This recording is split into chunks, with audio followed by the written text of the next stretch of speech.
Hey there guys, it's Brad with Prairie Hyundai, and this is our 2022 Hyundai Tucson. So the Tucson has been completely redesigned. This one here is the luxury model. It is the plug-in hybrid model as well, which uses a 1.6 liter turbocharged gasoline engine backed by a 66.9 kilowatt electric motor. That gives you a combined horsepower of 261 horsepower, and you also get 258 foot-pounds of torque. Coming around to the front of it here. So this is your 1.6 liter turbocharged engine, basic gasoline engine, and then all your hybrid bits backing it. So this one is still very easy to do your own maintenance on and stuff. You can see your oil dipstick right there, washer fluid level right there, your coolant for your electric powertrain right there, brake fluid there, fuse box there, air filter right there. So very, very easy to work on still. Looking at the front here, you see you've got the LED daytime running lights, as well as the blacked out grille. So when those lights are off, it'll actually just look like one complete grille. It's really, really neat when it's parked. You've got LED lights down here, your high beam and your low beam. Those are mounted very low. That keeps you from having to aim your headlights down to not blind people. They can be pointed straight out, give you a lot better vision. This color here, this is the Amazon gray. Good shot of that. 19-inch wheels are standard on the luxury model. You've got your indicators and your mirrors, set of roof rails, as well as the full-size panoramic sunroof. You got keyless entry, push button start. Coming around to the back here, so you've got LED taillights. Just get a good shot of the whole rear of the vehicle. One cool thing you'll notice, there is no rear wiper down here. So that's been moved up into the top behind your spoiler. And that right there gives it a really, really sleek look on the back, rather than having a wiper just poking out of the middle of your window. Pop this open. So it's got the power liftgate. It also has the smart liftgate function, which if you have the keys in your pocket, you come near it, it'll open the liftgate for you. Rear tonneau cover right here. And that can be moved into two different positions, depending if your rear passengers want to sit straight up or be leaned back. Down underneath here, lots of extra storage.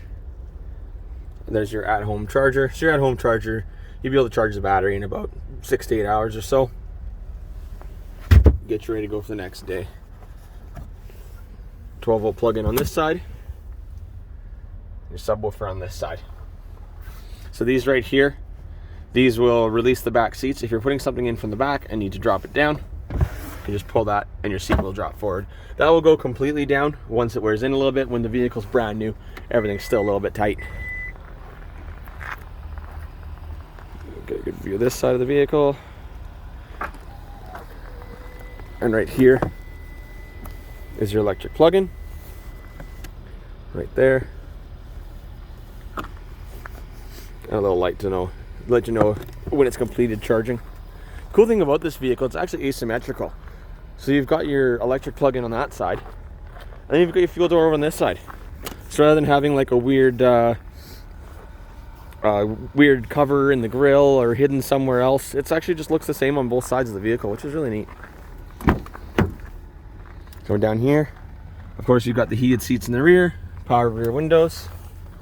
As I mentioned, these seats fold completely down, and that sits flat with the rear.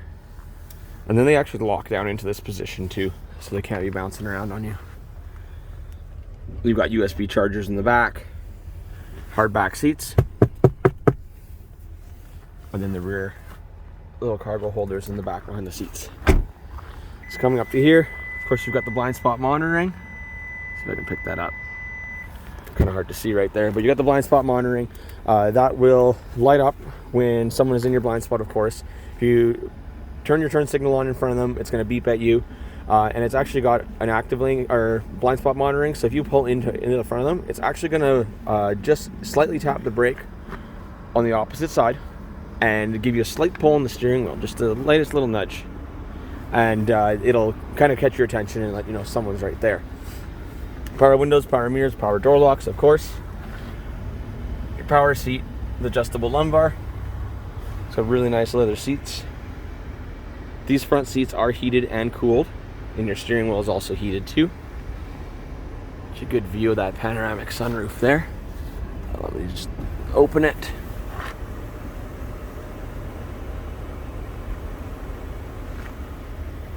Runs right front to back, very, very nice. Coming down here, of course, you've got your fuel door opener and then your power lift gate. I'm just gonna turn this down a little bit here. Okay. So coming over here, automatic headlamps, automatic high beams. You've got your fully digital cluster. This cluster is really cool too. You can change the way it looks just by changing your drive modes. So right now we're in Eco, Sport, and Smart. So before I go too far, I'll kind of get into what these drive modes mean. So in your Eco drive mode, of course, this vehicle is all-wheel drive, but it will change how it drives depending on your drive conditions. So if you put it into Eco, it's going to want to be primarily front-wheel drive. It's still going to power the back a little bit, but it'll be primarily front-wheel. And then it's going to change the sensitivity of your throttle. It'll be a lot less responsive. So if you put it right to the floor, it's not going to try to take off on you right away. Its primary thing it wants to do is save you fuel. Coming down here into your sport mode. So your sport mode, that's going to lock it into more of a 50-50 split for the all-wheel drive system. It's going to shift hard. It's going to shift late. It's also going to hold gears a lot longer. So you'll get the most power of your vehicle in that mode. Smart mode here. This will change your modes for you as you're driving. So basically, you're going down the highway and you want to pass someone, you put your foot down, it's going to flip you over into sport mode for you.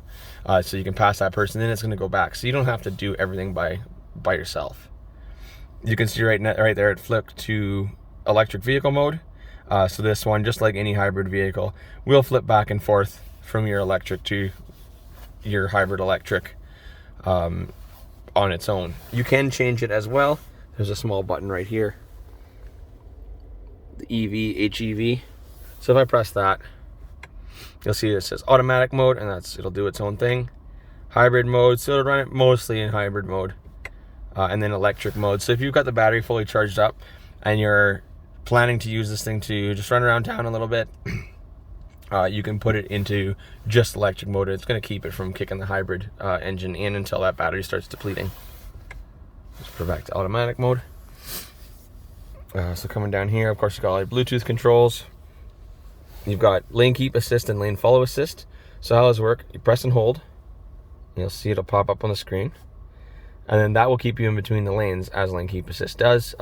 When it can see both sides of the road, with cameras mounted up inside here, just behind the mirror, when it can see both sides of the road, that will turn green. So you're not guessing if it can or can't see the sides of the road. It's actually pretty good. Even in snowy conditions, it can still usually see the sides of the road. Pressing that, you'll have your lane follow assist. So this one's really cool. This one works along with the lane keep assist, but if the lane turns and it's a slight gradual curve, it'll actually follow that curve for you. It's really nice. It takes all the work out of driving, really. All you have to do is just be here behind the wheel. It just needs to know that you're still paying attention, and that's about it. Otherwise, it'll basically drive itself. Along with the adaptive cruise control too, like I said, with the vehicle driving itself, that's going to work into that too. It'll keep you 1 to 4 car lengths behind the person in front of you, whatever you set it to, and that can be adjusted while you have your cruise control on. Paddle shifters in the back, so you can manually select your gears. Come over to the center, so you've got Sirius XM, you've got Android Auto, you've got Apple CarPlay, you've got your rear view camera, you've got Bluetooth, you've got pretty much everything in here. It also has BlueLink. What BlueLink does is allows you to command start your vehicle from your phone. But rather than just starting it, you can also set parameters. You can say, I want it to be 22 degrees in here, or 25, or 17 degrees in here. I want my heated steering wheel on. You can set all those parameters. I want it to run for 6 minutes. You can do that, all with the BlueLink app. So you've got all that. One cool thing in here is this EV button. So this is going to show you all the information about your vehicle. Our battery is 46% charged. Charge management is off. You can set your energy flow. This is really cool too.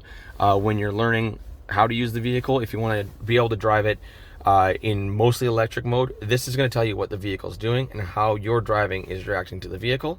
And that actually, when I first drove one of these, I had this on, and it taught me the most about the vehicle, more than I could ever read on paper or anything like that. This right here will teach you your vehicle inside and out, especially if you're driving it to save fuel. Coming down here, 2 USB ports, 12 volt port, and then of course this is for your wireless charging. This pad right here, this pad right here is for your wireless charger. Put your phone down there. There's a fan back here to keep your phone nice and cool while it charges. Selectable drive modes and selectable terrain modes. So I already showed you the drive modes, but if we hit this terrain button and then scroll through, snow, mud, sand, so that's going to give you your terrain modes. The most important one here being snow. The snow mode is going to lock it into that 50-50 split for your all-wheel drive system. But the most important thing is it's going to start you off in second gear rather than first gear. So that's going to put less torque to the ground, less chance of spinning your tires. Even though you've got less power going down, you're going to get better acceleration than the guy beside you spinning away. Coming back down here, cooled seats, heated steering wheel, your hill descent mode, rear park sensors on and off. This right here is your parking camera. So what this is going to do, I'm going to press that, and it's actually going to turn on my rear view camera. And I can have that camera on while I drive forward.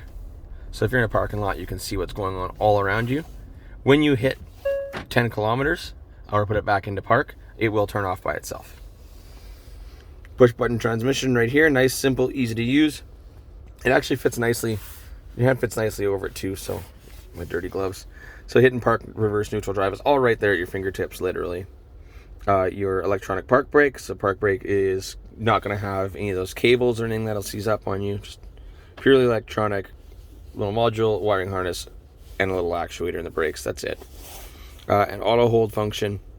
That's going to hold the brakes for you. If you come up to a train track or something like that, you just hit that button. You can see the auto hold comes on there. When you come to a complete stop, it'll turn green, and I can actually release the brake while I'm in drive. And if I tap the accelerator, it'll turn white, and away we go. As far as any other features in here, of course, you've got your roadside assistance button, all your controls for your sunroof, lots of storage down in here. You've got 2 cup holders in the center of the rear seat as well. It pretty much covers everything. There's actually one more thing I wanted to touch on here, was this dual zone climate control. So of course, dual zone climate control, you can control either side, you can control them simultaneously. There's 2 cool things with them. One is the auto function. So you hit auto like that, that's going to limit your fan speed to high. So it's going to change the temperature to whatever it is set here, but it's going to let the fan go as high as it wants. Hit it again, back down to medium. That's going to limit your fan speed. It's going to keep it from blowing any hot or cold air right on you immediately. And again, for low, just a little bit softer. The other neat thing, this diffuse button. So you've got your standard vents, that side, and that side. But you've also got tiny little holes all the way through. Let's see if I can get a good glimpse of them. There we go. Tiny little holes all the way through. You press that diffuse button, and it's actually going to open all these holes and just lightly blow air out rather than blowing out of one vent. So it's a really, really cool feature. Very nice, especially if you get very dry skin or dry eyes. Coming out of the vehicle here. I think that's about everything I wanted to cover today. If you have more questions or concerns, come on down to Grand Prairie Hyundai and ask me, Brad, any info you need to know, and if I don't know it, I will surely find it out for you. If you're stuck with me this long, thank you very much.